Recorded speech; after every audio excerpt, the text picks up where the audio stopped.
Coach, let's talk about Oregon's deceptive plays.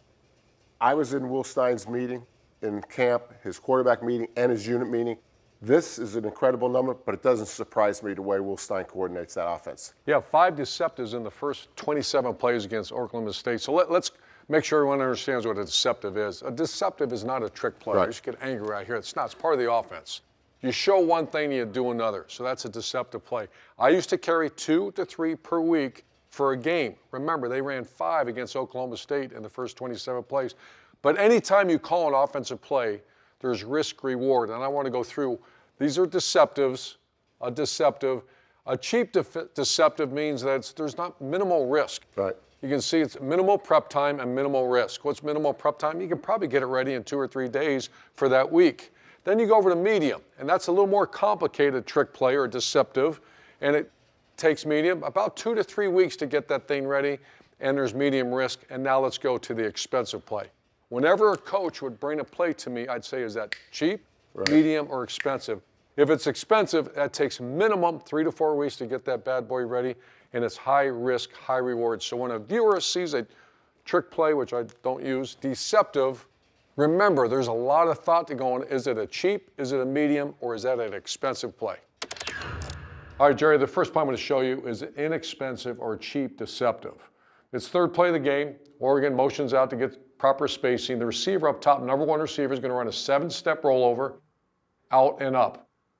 He does a great execution, but once again, there's not a lot to this play. This is between the quarterback and the receiver executing an out and up, and they do. Coach, that was cheap. Now let's go back to the board and do medium. Okay, Jerry, let's focus on the medium now, deceptive that Oregon used against Oklahoma State. This is a throwback to the tight end, which is medium risk involved. So they lined up. There's a lot to unpack here. Unbalanced formation. This player is ineligible. Normally speaking, when you see unbalanced, it's a high percentage run. So this guy's ineligible. What they do is they motion the inside receiver across. This guy is ineligible again, so they're going to pop him off the line of scrimmage. This receiver is a clear out guy. And they're going to run a 1, a post, a 2. The tailback's going to get a fake. He's the wheel route. So you have 1 to 2. This is the progression for the quarterback, and this is the cool part. The tight end block releases 1001, 1002, 1003, right, and he releases here. The wheel linebacker of the defense you're going to see on video here in a minute. He chases, he clears out with a number 2. The corner and the safety chase number 1. The quarterback sets his feet. He looks 1 to 2, has a check down to number 3. Perfectly executed play as a medium deceptive. Let's go to the video room and watch the medium. So I want you to see the quarterback here. Good protection. He rolls out. He's going to look 1 to 2 to 3 like we saw on the board. 1's covered, 2's covered, and they clear out for the tight end as he comes across. But everybody take a good look at the tight end. Tight end's lined up off the ball. What's he do? He blocks the guy for a 3 count. 1001, 1002, 1003. He releases to the voided zone for a big hit. This is a medium, right, medium risk, but also you don't have to spend a lot of time on it. One that you do have to spend a lot of time on probably is expensive. Let's go to the board and look at expensive.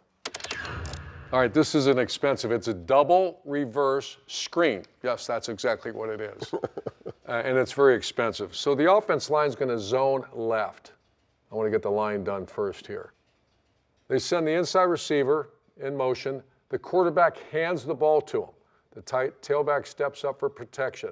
He's going to flip the ball to the outside receiver. So there's 1 handoff, a pitch back, another pitch back to more the quarterback. And here the offense line and the tight end sneak out. They have 6 blockers out front of the screen.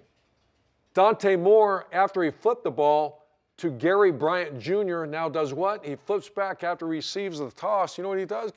He throws the screen pass to who? To the same guy that flipped him the ball, Gerry Bryant Jr. So this is a double reverse screen, perfectly executed. But I want to go back to this.